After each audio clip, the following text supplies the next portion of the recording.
하나님 말씀은 마태복음 5장 38절에서부터 42절까지의 말씀입니다.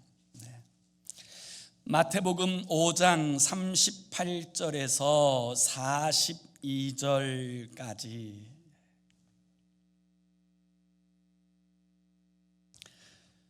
우리 다 같이 38절에서 42절까지 함께 읽습니다. 시작.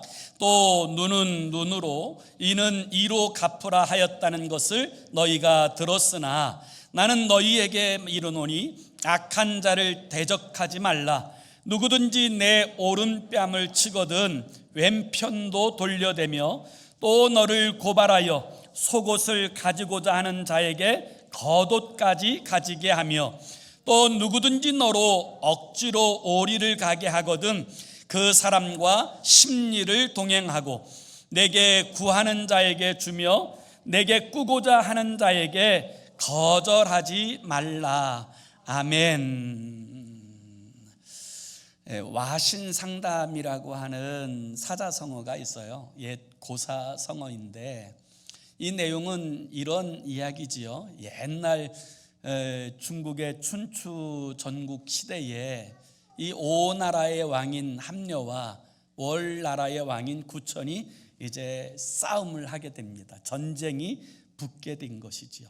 그런데 이 월나라의 왕인 구천이 승리하게 되자 이 오나라의 왕인 함려가 죽으면서 자기 아들 부차에게 복수해달라고 부탁합니다. 그래서 이 아들 부차가 이 복수하기 위해서 이 와신이라는 말은 이 뗄나무 곁에 누워 자면서 이 복수심을 키웠어요. 오랫동안 준비하였다가 결국 이 월나라를 물리치고 승리하고 이 월나라 왕인 이 구천에게 모욕을 주게 되지요.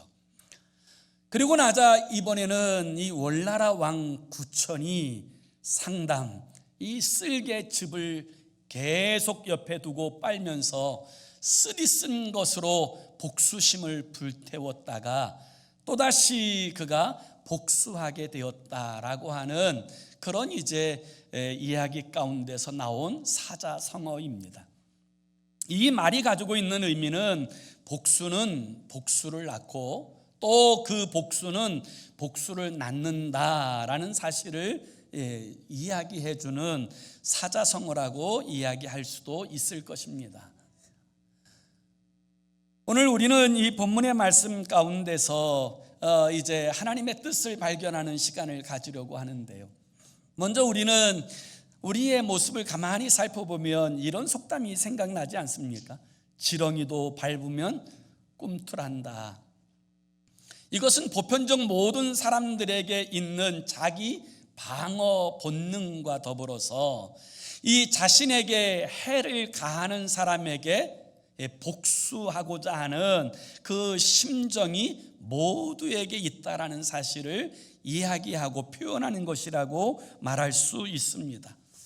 그래서 우리가 좋아하는 영화나 드라마를 보게 될 때 그 정말 신나게 보는 영화나 드라마의 특징은 어떤 특징을 가지고 있냐면 그 주인공이 그 악당들에게 나쁜 사람들에게 굉장히 괴로움 당하고 굉장히 고통을 당하다가 이 어느 반전의 기회를 얻어서 이 주인공이 통쾌하게 복수하게 되어지는 것, 그런 결말로 끝나야 그게 인기 있는 영화고 인기 있는 드라마가 되는 거예요. 맨날 맞고 끝나버리는 영화는 졸작이고 망한 영화고 드라마일 수밖에 없어요. 우리는 이 드라마나 영화를 통해서 우리 마음 깊은 이 보복의 심리를 위로받게 되어지는 것, 이것이 바로 이 영화나 드라마가 우리에게 주는 카타르시스라고 그렇게 이야기할 수 있을 것입니다. 그런데 문제는 복수는 복수로 끝나지 않아요. 만약 내가 다른 사람에게 원한을 받아서 그 사실을 이 원한을 품고 복수하면 또 그 상대방은 또다시 원한을 품고 복수하게 되어지는 이 악순환의 고리가 여러분 인류 역사상 계속 반복되어지는 폭력의 이유 아니겠습니까? 그래서 복수는 복수를 낳는다라는 사실을 우리는 기억할 필요가 있는데요, 이 하나님께서는 그 당시 시족 사회를 중심으로 한 그와 같은 사람들이 이제 누군가 한 사람이 맞고 오거나 어떤 한 사람이 다치고 오거나 어떤 한 사람이 죽게 되었을 때에 그 한 사람에 대한 보복을 하기 위해서 온 시족과 부족들이 다 일어나서 전쟁을 하는 일들이 빈번했던 때가 고대 사회예요. 이와 같은 사회 가운데서 하나님께서 이 사실들을 바르게 잡아주시기 위하여 정하신 율법 하나가 있어요. 그 율법을 뭐라고 표현하냐면 동해보복법 이렇게 표현해요. 여기서 동해라는 말은 서해, 남해, 동해 이런 동해가 아니고 동해보복법이라고 하는 말은 맞은 그대로만 돌려주는 법이다 이런 뜻이에요. 그래서 오늘 우리가 시작할 때 눈은 눈으로, 이는 이로 라고 하는 이 표현 자체가 가지고 있는 뜻이 동해보복법이에요. 눈만 맞았으면 눈만 때리고, 그리고 이빨만 부러졌으면 이빨만 하나 부러뜨려야지 그것에 지나서는 안 된다라는 사실을 이 정한 율법이 동해보복법이에요. 그런데 우리가 이 동해보복법을 가만히 살펴보면 요즘 생각으로 좀 야만적이지 않는가, 좀 폭력적이지 않는가 이렇게 생각하실 수 있어요. 그리고 동시에 하나님은 보복하라고 말씀하시는 건가? 그래서 정말 많은 사람들이 이것이 하나님께서 보복을 정당화하는 것이라고 그렇게 여기고 생각하는 사람들이 있었어요. 그 중에 대표적인 사람들이 바로 서기관과 바리새인들이었어요. 그러면 왜 하나님께서 이 동해보복법이라고 하는 이 율법을 정하셨을까요? 이 율법에 관한 부분들을 우리가 먼저 살펴보려면 이 율법이 처음 등장한 이 부분을 살펴볼 필요가 있는데요, 이 출애굽기서 21장 24절에서 25절에 보면 이렇게 말씀하세요. 눈은 눈으로, 이는 이로, 손은 손으로, 발은 발로, 된 것은 된 것으로, 상하게 한 것은 상함으로, 때린 것은 때림으로 갚을지니라. 손해는 같은 손해로만 갚아야 된다라고 말씀하셔서 이것을 동해보복법 이렇게 표현한 거예요. 그런데 여러분, 이 동해보복법이라고 하는 말은 이 바리새인들이나 서기관들이 생각하는 것 같이 하나님께서 보복하라고 하시는 것이냐? 절대로 아니에요. 사실 이 동해보복법이 가지고 있는 본질적 의미는 하나님의 사랑에서부터 허락되어진 율법이에요. 동해보복법을 주신 첫 번째 이유는 뭐냐면 보복을 위한 것이 아니라 복수의 지나침과 과도함을 억제하기 위하여 주신 율법이라는 거예요. 사람은 누구에게나 억울한 일을 당하면 여러분 그 일을 대갚아 줄 때 2배, 3배, 아니 10배로 갚아 주어야 속 시원한 것, 이게 사람의 마음이에요. 그래서 하나님께서는 이 법을 정하시는데 그것에 지나지 않도록, 과도하지 않도록 그렇게 정하신 것이에요. 우리가 창세기에 보면 야곱의 딸 디나가 세겜 추장의 아들에게 성폭행 당한 일이 기록되어져 있죠. 그 이야기를 듣고 이 야곱의 아들들이 너무 분노해서 어떻게 합니까? 그 민족으로 하여금 다 할례를 받도록 속인 후에 이 할례 받은 그 민족을 전체 도륙하는 이 끔찍한 일이 벌어졌던 것을 우리는 기억하고 있습니다. 그와 같은 일들이 자행되지 않도록 보복에 있어서도 딱 그만큼만 복수가 과하지 않도록 정해놓은 율법이 바로 동해보복법이고요. 두 번째는 개인이 복수할 수 있는 법이 아니라 재판장을 통하여 공의가 이루어지도록 하는 법이 동해보복법이에요.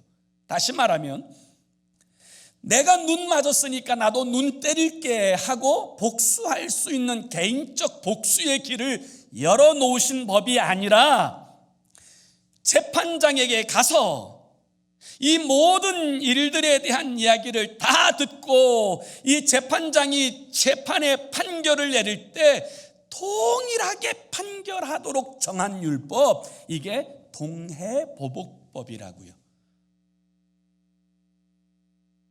개인의 복수를 위한 법이 아니고 이 판사가, 이 재판장이 그 사람이 상해 입은 만큼 갚아줄 수 있도록 상해의 정도를 정한 법, 이게 동해보복법이에요. 그리고 이 동해보복법의 특징 중에 하나는 무엇이냐면 절대로 돈으로 메꿀 수 없어요. 다시 말하면 부자라고 해서 혹은 권세가 있다고 해서 이 돈으로 그 사람의 손해를 메꾸고 자기는 아무 해를 받지 않는 그런 법이 통하지 않고, 손을 상하게 한 사람은 손 상하게 되는 벌을 받아야 되고, 다른 사람의 눈을 상하게 한 사람은 눈을 상하게 한 만큼의 벌을 받도록 재판으로 정해진 율법, 이것이 바로 동해보복법이에요. 그리고 세 번째 동해보복법의 의미는 이것은 죄의 예방을 위한 법이자 이웃 사랑의 원리를 가르쳐 주시기 위한 법이에요. 죄의 예방을 위한 법이에요. 그러니까 아무리 권세 있는 사람도 다른 사람에 대하여 위해를 가했다면 동일한 위해를 받아야 되는 그 일들을 통하여서 다른 사람을 아프게 하면 나도 아프게 되어진다라는 사실을 명확하게 가르쳐 주실 뿐만 아니라 그 이웃들을 내 몸처럼 사랑해야 된다는 사실을 가르쳐 주시는 법이 동해보복법, 이렇게 불려지는 법이라고요. 그러니까 이 법은 절대로 우리가 보통 생각하는 것처럼 이 야만적인 법이 절대로 아니에요. 오히려 이 법은 오늘날에도 더 뛰어난 법이라고 그렇게 이야기할 수 있죠. 그리고 그와 같은 상황 가운데서 혹시라도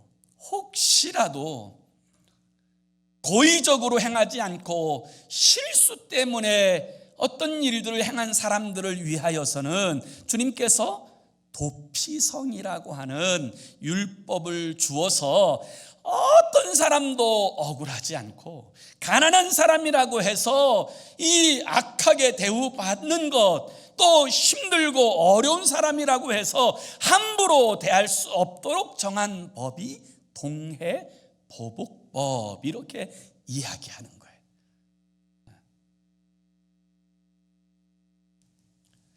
하나님께서 이런 의도를 가지고 이 말씀을 주셨는데, 문제는 이 서기관과 바리새인들이 이 하나님이 주신 이 율법을 하나님께서 주신 의도와 정신을 가지고 이 율법을 해석하는 것이 아니라 문자적으로만 해석했어요. 그래서 이 바리새인과 서기관들은 눈은 눈으로, 이는 이로 하나님께서 마치 복수를 정당화하신 것 같이 가르쳤기에 오늘 주님은 이 율법을 바르게 해석하기 위하여 말씀하신 내용이 오늘 우리가 읽은 이 본문의 말씀의 내용이에요. 그러니까 이 법은 개인에게 복수할 기회를 용인한 법이 아니라 재판장의 판결 원리로 주어졌다는 사실을 기억할 필요가 있어요. 그런데 이 서기관과 바리새인들은 이 법을 사적 보복이라고 하는 영역으로 오히려 하나님의 의도와 반대되는 그와 같은 해석을 했다는 것이고요. 여러분, 하나님께서는 이 사적 보복을 막기 위해서 이 법을 주신 것인데 오히려 그들은 이 사적 보복에 그것을 이용하도록 가르쳤다고 하는 게 문제가 있고요. 또 이 율법의 이 정신, 이 의도를 무시했다는 거예요. 이 법을 사랑의 정신으로 보지 않고 문자적으로 보았다는 거예요. 이웃을 소중히 여기라고 주신 그 법을 악한 자를 미워하고 원수를 대적하라라고 하는 키와 같은 의미로 해석했다라는 거예요. 그런데 여러분, 성경은 어디에도 여러분 원수 갚는 것은 하나님의 영역이라고 말씀하세요. 그리고 성경은 어디서도 우리로 하여금 직접 원수를 미워하거나 원수를 갚으라고 말씀하신 적이 없어요. 오히려 레위기서 19장 18절에 보면 원수를 갚지 말며 동포를 원망하지 말며 내 이웃 사랑하기를 내 자신과 같이 사랑하라. 나는 여호와이니라. 이렇게 말씀하세요. 그런데 이 서기관과 바리새인들은 이 율법의 정신은 망각한 채 사람의 마음속에 미움과 복수의 감정을 심어주어서 오히려 하나님의 그 의도와 완전히 다른 그런 결과를 낳게 하였다라는 거예요.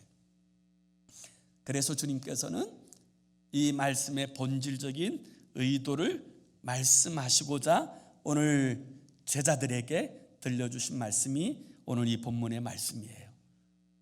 그래서 오늘 본문은 이제 38절에 이렇게 시작해요. 나는 너희에게 이르노니. 여기 나는 예수님이에요. 율법을 정하여 주신 율법의 수여자이신 예수님께서 이 말씀의 본질적인 의미를 해석해 주신다, 이런 뜻이에요. 그리고 나서 뭐라고 말씀하세요? 악한 자를 대적하지 말라, 이렇게 말씀하신다고요. 악한 자를 대적하지 말라. 나의 부패하고 타락한 본성을 따라 개인적 복수를 행하지 말라는 뜻이에요. 악을 악으로 갚으면 안 된다는 거예요. 저쪽에서 저렇게 나에게 나쁜 일을 했으니 나도 저쪽에게 동일하게 갚아내고야 말리라 해서는 안 된다는 거예요. 그래서 이 원리에 대해서 가장 잘 이해한 사람이 사도 바울이에요. 사도 바울은 이 일에 대해서 뭐라고 설명하나 보세요. 로마서 12장에 보면 이 사실에 대해서 사도 바울이 이렇게 설명해요. 로마서 12장 17절에서 21절까지 봅니다. 17절부터 볼게요. 아무에게도 악을 악으로 갚지 말고 모든 사람 앞에서 선한 일을 도모하라. 아무도 악을 악으로 갚지 말고 오히려 선한 일을 도모하라. 18절에 보면 할 수 있거든 너희로서는 모든 사람과 더불어 화목하라. 내 사랑하는 자들아, 너희가 친히 원수를 갚지 말고 하나님의 진노하심에 맡기라. 기록되었을 때 원수 갚는 것이 내게 있으니 내가 갚으리라고 주께서 말씀하시니라. 내 원수가 줄이거든 먹이고 목마르거든 마시게 하라. 그리함으로 내가 숯불을 그 머리에 쌓아 놓으리라. 악에게 지지 말고 선으로 악을 이기라. 이것이 바로 주님께서 말씀하신 본질적 의도라는 거예요. 선으로 악을 이기라, 그렇게 말씀하시는 거예요. 우리는 우리가 직접 권선징악을 통해서 복수를 딱 갚아놔야 속이 시원할 것 같은데 하나님께서는 권선징악, 사필 규정은 하나님께 맡기고, 그것은 하나님께 맡기고 너희는 오히려 그 공의로우신 하나님을 의지하고 살라고 그렇게 말씀하시는 거예요. 그러면 여러분, 우리의 삶의 자리에 억울한 일 만날 때 우리는 어떻게 살아야 합니까? 우리는 어떻게 살아야 됩니까? 첫 번째로 오늘 본문에 보면 누구든지 내 오른뺨을 치거든 왼편도 돌려대라고 말씀하세요. 그래서 39절 우리 한번 마태복음 5장 39절을 함께 읽습니다. 시작. 나는 너희에게 이르노니 악한 자를 대적하지 말라. 누구든지 내 오른편 뺨을 치거든 왼편도 돌려대면. 사실 이 말씀은 세상 사람들이 예수 믿는 사람들을 조롱할 때 많이 쓰는 이야기예요. 그리고 실제로 예수 믿는 사람들을 핍박할 때 그렇게 이제 행할 때도 많이 있는 그런 말씀이지요. 내가 오른뺨을 쳤으니 왼편 돌려대. 그런데 이 말씀이 가진 본질적인 의미는 이 말씀대로, 다시 말하면 문자적으로 하라는 뜻이 아니에요. 문자적으로 한 사람이 누군가 제가 가만히 고민해 생각해 보니까 떠오르는 한 사람이 있더라고요. 흥부. 놀부 마누라가 그냥 풀이 붙어있는 주걱으로 뺨을 쫙 때리니까 다른 쪽 뺨도 때려주시오 그러면서 하였던 이 흥부 말고는 생각나는 사람이 별로 없더라고요. 예수님도 그렇게 하지 않으셨어요. 요한복음에 보면 예수님이 이제 고난당하셨을 때 불법으로 재판을 당하십니다. 그래서 사내들인 공회에서 판결을 받으시는 것이 아니라 대제사장 개인의 집에서 개인적인 불법적인 이 고발을 당하고 불법적인 이 재판을 받는 현장에서 이 대제사장의 하인이 예수님의 뺨을 쳐요. 그때 주님께서 옛다 하고 다른 뺨을 돌려대신 것이 아니라 이 요한복음에 보면 이렇게 말씀하세요. 내가 말을 잘못하였으면 그 잘못한 것을 증거하라. 잘하였으면 내가 어찌 나를 치느냐 책망하셨어요. 그러니까 오늘 이 말씀의 그 뜻은 오른편 뺨을 맞으면 왼편으로 돌려대라 라고 하는 이 말의 뜻이 문자적으로 해석하라는 의미가 아니라는 거예요. 그러면 왜 오른뺨을 치면 왼뺨을 돌려대라고 말씀하셨나? 이 말씀의 진정한 의미는 무엇이냐? 여러분, 예수님 당시 그 당시 사회에서 이 오른뺨을 맞는 것, 다시 말하면 오른뺨을 치려면 사람이 왼손으로 때려야 오른뺨이 맞아요. 아니면 오른쪽 손등으로 때려야 오른뺨이 맞아요. 또 혹시 몰라서 서로들 또 해보려고 하는 시도가 있을지 모르는데, 그런데 그 고대 그 사회에서 이 왼손으로 맞는다든지 아니면 이 오른손의 손등으로 이 맞는 것 자체가 가장 모욕적인 일이에요. 인격을 모독할 때 나타내는 일이에요. 오늘 그러니까 주님께서 말씀하시는 이 말씀의 의도는 무엇이냐면, 우리의 삶의 자리에서 인격이 모독당하고 정말 참을 수 없는 모욕감이 내게 주어졌을 때에도 어떻게 하라는 거예요? 참으라는 거예요. 이겨내라는 거예요. 주님의 복음을 위해서, 하나님의 나라를 위해서 그리스도 예수의 사람들은 이겨내야 된다고 말씀하고 계시는 거예요. 이것이 바로 이 말씀이 주시는 본질적 의미예요. 폭력에 굴복하는 것이 아니라 하나님의 나라를 위하여 모든 것을 감수함으로 사람을 얻게 되어지는 그것을 주님께서 말씀하시는 거예요. 옛날에 한국교회에 유명한 한 사람이 있죠. 완악골의 호랑이라고 불려졌던 아주 포악한 한 사람이 있었습니다. 얼마나 이 사람이 포악한지요. 그 주변의 사람들이 신천에 시장이 열려서 신천시장에 가려고 하면 이 마을마다 이제 나오면서 성황당에 들러서는 성황당에 돌 하나 올려놓고는 그렇게 빌었다는 거예요. 오늘은 절대로 그 흉악무도한 기믹두만 만나지 않게 해주십시오. 그렇게 빌었다는 거예요. 그런데 그 기믹두가 예수 믿고 변해서 목사가 되었어요.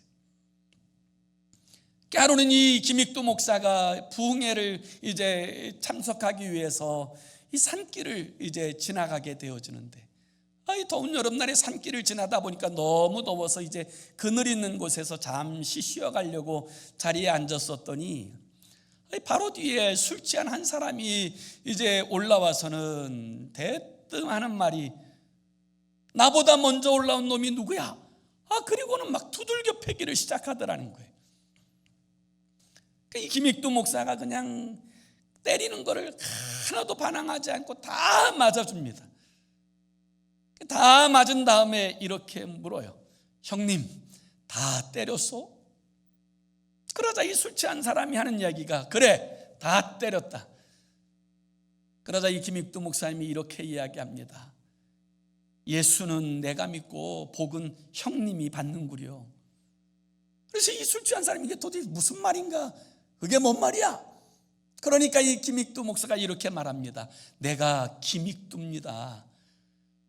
이 이야기를 듣자 이 술 취한 사람이 막 술이 한순간에 달아나더니 그 자리에 무릎을 꿇고는 살려달고 막 싹싹 빌리는 거예요. 그때 김익두 목사님이 이렇게 이야기합니다. 아무 일도 하지 않을 테니 나와 함께 부흥에 나갑시다. 그리고 그 사람을 데리고 부흥에 가서 이 사람이 예수 믿고 후에 장로가 되어져요. 우리의 자존심, 우리의 모든 것 내려놓고 정말 주의 영광을 위해서 살아. 이것이 바로 주님께서 우리에게 들려주신 말씀이에요. 내 자존심보다, 내가 당하는 모욕보다 하나님의 나라를 더 소중히 여기는 삶을 가르치시는 것이고요. 두 번째, 우리는 어떻게 살아야 되느냐? 40절에 속옷을 가지고자 하는 자는 겉옷까지 주라, 이렇게 말씀하세요. 속옷을 가지고자 하는 자에게 겉옷까지 주라. 우리 한번 다시 40절도 함께 읽습니다. 시작. 또 너를 고발하여 속옷을 가지고자 하는 자에게 겉옷까지도 가지게 하며. 이것은 이 속옷의 송사에 관한 이야기예요. 고발하여서 속옷을 가지고자 하는 자에게 너의 겉옷까지 주라, 이렇게 말씀하시는 거예요. 그 당시 유대인들에게는 두 종류의 옷이 있었어요. 하나는 속옷이에요. 이 속옷은 대부분 통으로 짠 옷을 입고, 또 속옷이 한 벌만 있으면 안 되겠죠. 그래서 속옷은 이 여벌의 옷이 있는 경우가 많아요. 반면에 이 겉옷이라고 말할 때, 이 겉옷은 오늘날로 모포와 같은 거예요. 모포. 가로 한 2m, 세로 한 1m 50 정도 되는 이 모포 같은 것이에요. 그래서 이 모포를 하마티온이라고 이렇게 부르는데, 이 겉옷은 거의 보편적으로 한 벌밖에 없어요. 부자들은 많이 있지만 대부분의 서민들은 한 벌밖에 없어요. 그래서 율법에는 무엇을 정하였냐면, 이 겉옷은 저당 잡으면 안 돼요. 저당을 잡았더라도 이 겉옷은 저녁이 되기 전에 빨리 돌려줘야 돼요. 그래서 출애굽기서 22장 26절에서 27절에 보면 이렇게 말씀하세요. 내가 만일 이웃의 옷을 전당 받거든 해가 지기 전에 그에게 돌려보내라. 그것이 유일한 옷이라. 그것이 그의 알몸을 가릴 옷인즉 그가 무엇을 입고 자겠느냐. 그가 내게 부르짖으면 내가 들으리니 나는 자비로운 자임이라. 그래서 여러분이 겉옷을 겉옷이 가지고 있는 특징은 뭐냐면, 일교차가 심한 그 땅에서요, 이 겉옷은 일종의 그 이불과 같은 거예요. 그것이 없으면 안 돼요. 그건 생존을 위한 가장 필요한 도구예요. 그리고 이 겉옷은 모든 사람들에게 주어진 합법적 권리예요. 아무리 빚을 많이 주고 아무리 문제가 많아도 이 겉옷은 보장받는 합법적 권리를 이 겉옷이라고 이야기하는 거예요. 그래서 오늘 주님이 말씀하시는 것이 뭐예요? 당연히 가져야 할 권리까지도 포기하라는 거예요. 포기하라는 거예요. 최소한의 권리, 이 마지막 남은 자존심까지도 내려놓으라고 말씀하시는 거예요. 주님의 제자는 손해보고 사는 사람이라는 거예요. 부득부득 이기고, 그리고 쟁취하고 이익에 집착하는 삶이 아니라 빼앗기고 손해보는 삶이 그리스도 예수의 제자의 삶이라는 거예요. 그것대로 살아간 사람들이 초대교회 그리스도인들이에요. 그들은 한없이 빼앗겼습니다. 한없이 착취당하였습니다. 너무너무 억울하게 빼앗겼어요. 그럼에도 불구하고 그들은 분노하지 않았어요. 오히려 기뻐했습니다. 그래서 히브리서 10장 34절에 보면 이 초대교회 그리스도인의 모습을 이렇게 말씀하세요.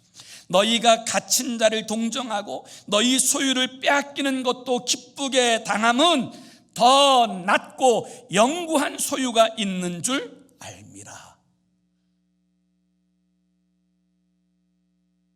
당연히 가져야 될 권리인데 그것마저도 빼앗기고, 당연히 내 소유인데도 그 소유마저 빼앗기면서도 기뻐하는 이유는 이 땅이 아니라 영구한 기업이 있는 하나님의 나라를 가진 사람이기 때문에 가능하다는 거예요. 그 하나님의 나라를 살아가는 사람이기 때문에 가능하다는 거예요. 이것이 그리스도 예수의 제자들의 삶의 모습이어야 된다는 거예요. 어떻게 살아야 되느냐? 세 번째는 오늘 41절에 보면 억지로 오리를 가게 하거든 심리를 동행하라는 거예요. 다시 한번 41절도 함께 읽습니다. 시작. 또 누구든지 너로 억지로 오리를 가게 하거든 그 사람과 심리를 동행하고. 아멘. 억지로 가게 한다, 이 말은 할 수 없이 가게 되어지는 이 상태를 의미하는 것인데, 그 같은 것은요, 그 당시 로마법에 제정되어져 있는 법의 이야기예요. 이 로마인들이 무기나 짐이나 또 이제 물건들을 옮기게 될 때 그 피지배국에 사는 그 백성들에게 그것을 당연히 요구할 수 있는 권리가 있었어요. 근데 어느 정도까지 요구하냐면 오리까지밖에 못 가요. 그 이상 되면 그 사람의 생업이나 그 사람의 건강이나 그 인격에 대한 위해가 가해지는 것이라고 여겨서 이 로마법으로 이 오리까지는 그 사람을 억지로 그 짐을 지고 가게 할 수 있었어요. 그 예가 어디서 나타나요? 예수님이 고난당하실 때 십자가 지고 가실 때 구레네 사람 시몬에게 예수님의 십자가를 지고 가게 하는 그 일들을 통해서 우리는 볼 수가 있어요. 그래서 이 오리라고 하는 것은 이 여러분 법적 의무를 이야기하는 거 아닙니까? 오리까지는 내가 할 수 있는 거예요. 할 수밖에 없는 그와 같은 일들이에요. 그러나 오리를 벗어나 심리를 간다, 이 말은 의무를 벗어나서 너희는 기쁘게 그 일들을 감당하라는 거예요. 의무를 뛰어넘어서 그 일들을 감당하라는 거예요. 이것이 중요합니다. 내 이제 할 도리는 다 했다 하지 말고 그것을 넘어서는 삶을 살라는 거예요. 예수를 믿을 때, 신앙생활 할 때도 최소한의 도리, 할 수만 있는 도리, 이 정도로 머물지 말고 그것을 넘어서라는 거예요. 하나님을 섬기는 것이 바로 그런 것이라는 거예요. 그래서 여러분, 어떤 의미에서 그리스도 예수의 사람들, 예수님의 제자들은요, 옳은 일 할 뿐만 아니라 그것을 뛰어넘어 위대한 일을 해야 되는 줄로 믿습니다. 그게 그리스도 예수의 제자의 삶이에요. 중국의 복음 전도자였던 워츠만 리라고 하는 사람이 있어요. 이 사람이 젊을 때에는 농사 짓는 사람이었어요. 한 해에는 너무 그 땅이 가물어서 이제 이 워츠만 리가 어렵게 양수기를 구해서 이 자기의 밭에, 자기의 그 논에다가 물을 대었습니다. 밤새도록 물을 대고, 그리고 나서 그 다음날 이제 아침에 나가 보니까요, 세상에 자기가 그렇게 고생해서 물을 대었던 이 물이 다 없는 거예요. 가만히 살펴보니까 그 다른 집에서, 이웃에서 그 자신의 논에 물댄 것을 뚝을 헐어서 자기네 논에다가 물을 가득 대고 또 그 밑에 논에 물을 가득 대 있는 모습을 보고는 너무 화가 나는 거예요. 그렇지만 자신이 그리스도인이니까 또 참아야지 하고는 또다시 양수기를 빌려와서 그 자신의 논에다가 물을 가득 댔습니다. 그리고 나서 그 다음날 아침에 또 나가보니까 세상에 그물이 싹 빠지고 하나도 없는 거예요. 또 그 논두렁을 헐어가지고 자기의 논에다가 물을 가득 돼 있는 모습을 보고는 이 워치만 얘가 이제는 안 되겠다 싶어가지고 이 논 주인을 찾아갔어요. 그리고는 이제 정중하게 항의를 했어요. 그렇게 하시면 안 됩니다. 그러니까 당연히 그 논 주인도 입이 10개라도 할 말이 있겠어요. 그래서 알겠다고, 다시는 그러지 않겠다고 하는 이 다짐을 받고 돌아왔어요. 분명히 자신은 해야 될 일을 했고, 그리고 분명히 그 잘못한 사람이 사과했고 다짐까지 받고 집에 돌아왔는데 이상하게 그 마음에 기쁨이 없어요. 그 마음에 평안이 없어요. 내가 잘못한 일도 하나도 없는데, 당연히 해야 될 일들을 했는데, 내가 권리를 가진 것들을 사용한 것뿐인데 왜 나의 마음에 기쁨이 없을까? 왜 내 마음에 평강이 없을까? 그래서 그날 밤 이 워치만 리가 하나님 앞에 엎드려서 기도합니다. 하나님, 내가 분명 잘못한 것이 하나도 없는데 왜 내 마음에 이 기쁨이 없습니까? 왜 내 마음에 이 평강이 없습니까? 간절히 기도하게 되었을 때 그 마음에 들리는 하나님의 음성이 있었다 그래요. 이 워치만 리의 글에 보면 이렇게 이야기해. 하나님께서 이렇게 말씀하셨대요. 너는 어떻게 일에 옳고 그름만 따져서 꼭 정당한 일만 하겠다고 생각하느냐? 그것보다 더 위대한 일을 할 수는 없었단 말이냐? 그 주님의 말씀을 듣고는 이 워치만 리가 그날 밤에 회개합니다. 그리고 그 다음날 아침에 일찍 일어나서 그는 다시금 그 양수기를 빌려와서 그 자신의 마음을 상하게 한 사람의 논부터 물을 가득 채워줘요. 그리고 그 논이 물이 가득 차게 되자 이제는 자기의 논에 물을 가득 채웁니다. 그리고 돌아왔더니 마음에 기쁨이 있는 거예요. 평강이 있는 거예요. 그리고 그 논 주인이 그 상황을 보고 나서는 이게 너무 감동이 되어서 이 온 집이 예수 믿게 되었다고 하는 이야기가 이 워치만 리의 글에 나와 있어요. 오늘 하나님께서 우리에게 원하시는 삶, 우리에게 요구하시는 삶은 당연히 옳은 삶입니다. 그러나 더 원하시는 삶은 옳은 것을 뛰어넘어 위대하게 살아가기를 원하시는 줄로 믿습니다. 그것이 하나님께서 그리스도 예수의 제자로 부름받은 하나님의 사람들에게 요구하시는 삶의 모습이라는 거예요.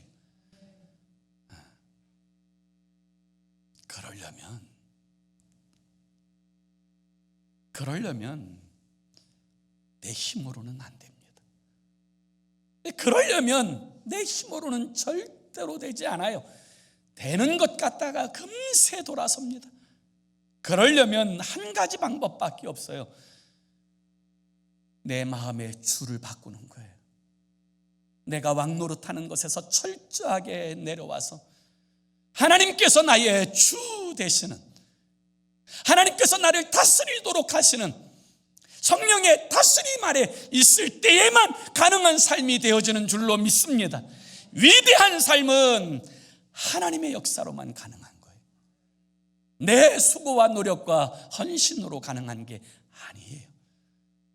그래서 오직 하나님만을 내 삶의 주인 삼고 그분의 다스리심과 통치 아래 살아가게 될 때 비로소 우리는 옳은 삶을 뛰어넘어 위대한 삶을 사는 주의 사람이 되는 줄로 믿습니다. 그런 하나님의 사람들이 다 되기를 예수의 이름으로 축원합니다. 기도합시다. 우리 같이 기도하기 원하는데요, 이렇게 기도했으면 좋겠어요. 주님, 우리로 하여금 옳은 일을 뛰어넘어 위대한 일을 하는 그리스도인이 되게 하여 주옵소서. 이렇게 기도했으면 좋겠어요. 옳은 일 하는 것도 버거워하는 사람들이 많습니다. 그런데 진짜 하나님께서 내 삶의 완전한 주인 되시면 우리는 옳은 일을 뛰어넘어 위대한 일을 하는 하나님의 사람으로 쓰임받을 수 있어요. 그것이 그리스도 예수의 제자들에게 주님께서 요구하시는 삶이고 기대하시는 삶이에요. 오늘 주님 우리로 하여금 이 한계를 뛰어넘게 하여 주옵소서. 세상 사람들이 바라볼 때 자기의 기준에도 못 미치는 사람들을 보면서 이 하나님의 영광이 가리워지고 하나님의 이름이 욕을 먹는 이 시대에 하나님 우리로 하여금 이 옳은 것을 뛰어넘어 위대한 일하는 주의 사람으로 우리의 삶을 세워나가게 해달라고, 그렇게 쓰임받는 우리의 삶이 되게 해달라고 우리 함께 합심으로 기도하겠습니다. 살아계신 하나님 아버지, 오늘 아버지 이 시대에 옳은 일하는 그리스도인 아버지, 그 그리스도인도 귀하고 복됩니다. 그런데 오늘 주님께서는 우리에게 아버지 옳은 일을 뛰어넘어 위대한 일하는 하나님의 사람이 되라고 말씀하십니다. 아버지 하나님 우리로 하여금 위대하신 주님을 보여주는 사람이 되라고 말씀하십니다. 위대하신 주님을 나타내는 그리스도 예수의 편지가 되라고 말씀하십니다. 우리 주님을 보여주는 그리스도 예수의 향기가 되라고 말씀하십니다. 하나님 아버지, 우리로 하여금 아버지 하나님 이 옳은 일조차도 버거워하는 사람이 아니라 완전히 하나님께서 나의 주인 되심을 인정하고 그분의 다스리심과 통치하심 아래 순종하여 살아감으로 아버지 옳은 것을 뛰어넘어 위대한 일을 감당하는 주의 종들이 되게 하시고 우리를 통하여 하나님의 나라가 주님 두신 우리의 삶의 자리에 이루어지게 하는 하나님의 축복의 통로가 되게 하여 주옵소서. 우리 하나님의 영광을 나타내는 축복의 통로가 되게 하여 주옵소서. 우리 주님을 기쁘시게 하는 축복의 통로가 되게 하여 주시옵소서. 인도하여 주옵소서.